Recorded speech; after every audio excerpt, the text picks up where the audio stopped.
the three levels that we're going to break down today is level one, which is the mask, it's ego. Level two is going to be your core belief systems.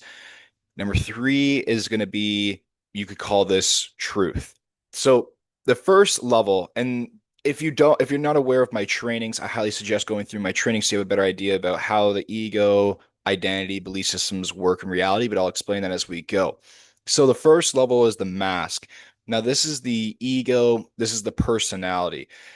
First and foremost, we should be clear on what ego actually is. There's a huge misconception where we think that ego is our full selves, or we think that ego is a bad thing.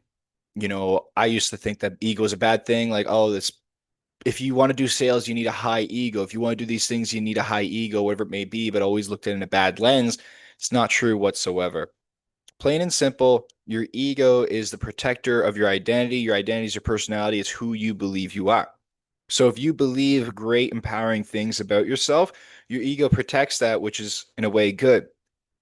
But if you believe disempowering things about yourself or other people, your ego will protect that as well. When I say protect, what I mean by that is that it will send or it will personalize and identify with negative thought patterns in situations that happen. It will influence meaning going on in the events happening in your life that will create an experience or allow you to have an experience to look at the situation that lens that just reconfirms who you already believe you are or what you believe is true.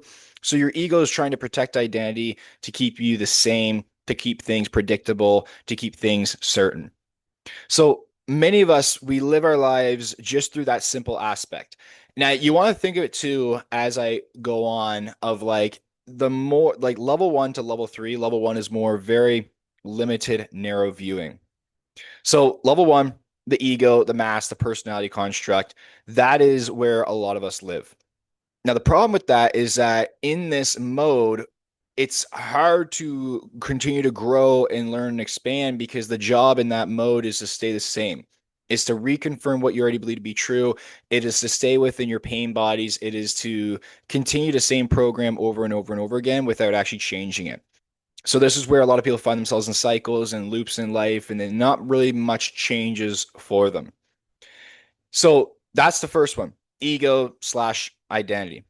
And this identity construct that you have, it is influencing all the actions, the behaviors, the decisions, the focuses that you have on life. So again, you're playing like the same system.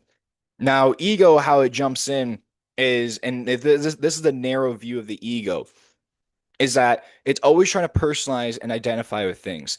So in this part, it is unawareness. It is unawareness. We are unaware of the belief systems, the core systems in the background that's causing us to have the reactions, to do the things that we do. We think it's just who we actually are, and we're stuck that way. So that's level one, ego. For example, you get cut off in traffic and you automatically react and feel the urge to inflict pain on that person, to flip them off, to do something back to them because you took it personal, or somebody does something in life, you get cheated on, you have a rough experience that doesn't go your way that you prefer, and you personalize it. And you end up hating the person or blaming it on them or whatever it may be. And it can be very disempowering most of the time. The more narrow view that we have, the more disempowering it's going to be. Okay. So we personalize it, we view it in such a limited lens, we take it so personal, and usually, not always, but usually it is going to be negative. It's not going to be helpful or powerful for us, and that's where a lot of suffering comes into play, right? So we look at it through that lens, that person does that, we don't question it, we just react, and we see it through the same lens, and the cycle continues over and over and over and over again, and that personality construct, that ego stays alive over and over and over again. So that's level one, okay, in the experience. Level two. Level two in the experience is the beliefs, coming from the beliefs. Now, in order to come from this place, you need to have number one, awareness, but number two is an understanding on how your brain, your body, how you function in reality as a person. So let me give you a quick breakdown. So basically, your core belief systems are the root of everything on who you are, why you do what you do, the results that you're going to get in your future. Basically, your core belief systems influence the thoughts that you receive. They create the meaning and interpretation that you give to the events going on in your life, which produce the emotion. Thought and emotion held over time creates identity. Identity influences behaviors, actions, thoughts, focus, perspective, etc., etc., etc. Okay. Identity is then protected by ego. And then through all those behaviors, actions, decisions, how you show up on a daily basis, your habits, all of that stuff that comes from identity, it produces results in your life. So then the other thing to understand with this is that reality itself is neutral, as in, without you giving meaning and without the collective giving meaning to bigger, broader situations or events happening in life, everything is simply just happening. If you remove you, the observer, and you allow things just to play out automatically, everything is simply just happening. But we give things meaning. We give things meaning based off of our core belief systems. And this is why there's often debates around, for example, death, right? A lot of people agree that death is a bad thing, it's scary, it's horrible. But then also a lot of people agree that death is a natural part of life. It's as natural as coming into this world and giving and getting life. And some people celebrate death, right? You're waking up back to the soul. So, in a whole, reality itself is neutral. Everything is just simply happening. But you could say you are carving out your own personal experience in reality based on your belief systems because it's influencing everything. It's not about what is happening to you, it's about how you respond to what is happening to you that really makes up your life experience. And you can argue about this all day. Like there is the most poorest people, but they're the happiest people. There's the richest people, but they're the most miserable. There's people who's been super depressed, but they've completely changed their lives all around. So reality itself is neutral. And then with our belief systems, whatever we believe to be true, that kind of shapes our personal reality experience. So going back to the examples again, this is now you're starting to expand your awareness, you're starting to expand your view on life because let's say someone cuts you off in traffic again. Now, instead of reacting to the situation, you could perhaps reflect on it and see, okay, well, why would I have that kind of reaction? I don't want to feel that way about the situation. I don't want this person having so much power over me where it affects how I feel all the time. What would I have to believe to be true to be looking at it through that lens? What would I have to believe to be true to be feeling this way about the situation? Now you're starting to look at life through more of an observer mode and an expanded view. And now you can start to see things from bigger or higher angles. So this is going to make your experience better because you're no longer reacting so much and therefore you're not going to be suffering for so long because you'll be able to reflect properly, review properly, see it from a different situation, and then interact with it differently. And the more and more you expand your belief systems, the better life experience you're going to be. So that would be level number two is your belief systems operating from that level. And mind you, there might be more levels as I progress in time with, studying this stuff and learning about this stuff, but this is what I got for now. Level three is then you could say truth. We'll say truth. Now, here's what I mean by truth, though. I was going to say call it truth or knowing, but truth is more so full truths.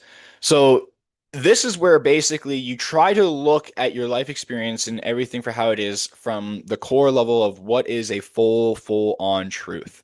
Okay. You start there and then you build off that and you try to get your belief systems as aligned as possible with the full truth.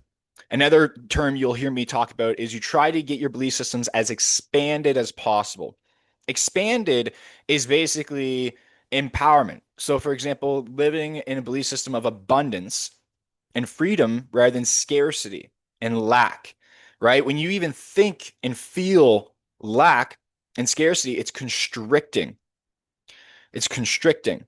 But if you are expanded, if you're your authentic self, you're more so connected to God, the divine, whatever you want to call it, it is more an expanded feeling, breath of fresh air, relaxing. So that's the third level is going off of truths. Now, certain truths are, for example, every single thing changes. Now, this is a good truth that you can come off of whenever you're dealing with a situation in life, because sometimes I know for me personally, when I was suffering most, it's because I was so caught up in a low period of my life where I did not want the things happening to happen, but they were happening, and I was going through it, and oftentimes it felt like it was going to be forever. And that's the ego, right? Trying to personalize it and attach itself to these things. And you go through these things that you don't like, and it sucks and it sucks, and you think it's going to go forever. But if you can step outside that mode, right, and you can come from a higher point of view, for example, the truth, understand that every single thing changes. That itself, that knowing, is freeing. That is very freeing to remember, to know, to actually live off of. And remember, your belief systems, your belief systems can always change. They're not always rooted in fact. They can change, which is perfect. Because if you come from the foundation of truth, right, then you can dissect all the limiting belief systems that you have that are not connected to the full truth.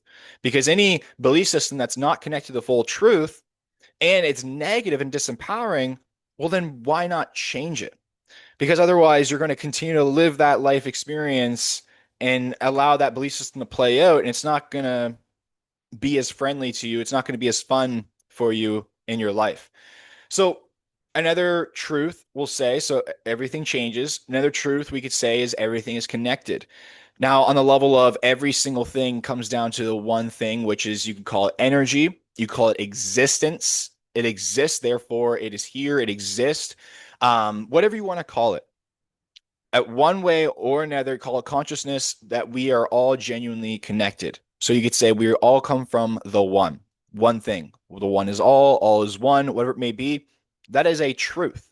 And again, mind you, the way you look at it, how I'm talking, because it could depend on your religious beliefs, where you learn from, etc. You might argue with my words, but we all mean kind of the same thing at the end of the day. Okay, God, consciousness, source, whatever. We're all connected to this one thing, energy, right? Whatever it may be. So we can come from that lens, right? So, for example, when we experience something where we say somebody causes us pain, or they do something and it affects us, we can look at it as, well, this is all just the one same thing. And this is my individual experience. And this is how I'm feeling from it. So, what could this teach me? Because at the end of the day, we're all connected. At the end of the day, like as time goes on, everything, we're all going to come back to the same one place. We're all going to go to all these different experiences. So you can look at the situation from a much better lens, a much better angle when you come from these higher levels of consciousness, you could say. I like to call it when you look at life from multiple different angles. Because you can look at life from, why is this happening to me? Right? What is wrong with me? All these personalizations. Or you can look at it from expanded view of like, hey, what would I have to believe is true to be experiencing it this way? And then you can look at it from a universal or even higher level of like, what is the lessons in this? What is this teaching me? How is this helping me grow and become more me, more authentic? How is this leading me back home, you could say? And I find, at least for me personally, when I look at my life through these lenses, number one is that whenever I do get caught up in scenarios and go through struggles and suffer temporarily or whatever it may be, when I remember this, it quickly brings me back. But number two is that I find it gives me a more sense of connection with everything. And then number three is that it just makes my life 100 times better. How I see situations, how I experience them, how I can help other people see things differently. It literally just makes my life 100 times better. Because when you can really master this and expand this, everything else aside of you gets a lot better. So that's the training for today that I want to get across to you guys. And if you adopt this way of looking at things, if you start to pursue the full truth with a capital T, because remember, there's a there's a difference between personal truth and full truth. Personal truth is like, I am depressed, um, or I am dealing with this certain thing. My personal truth is this.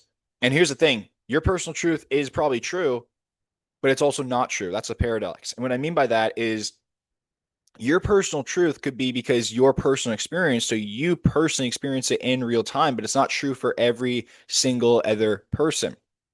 It's not rooted in fact, but it's been your personal truth up to this point. That's why you cannot get so caught up in your personal truths, because oftentimes those personal truths can become so solid that you get stuck in it forever and you never change. And it's probably something that you don't prefer, something that you don't want. So realize that sometimes you have personal truths, but are not the full truths.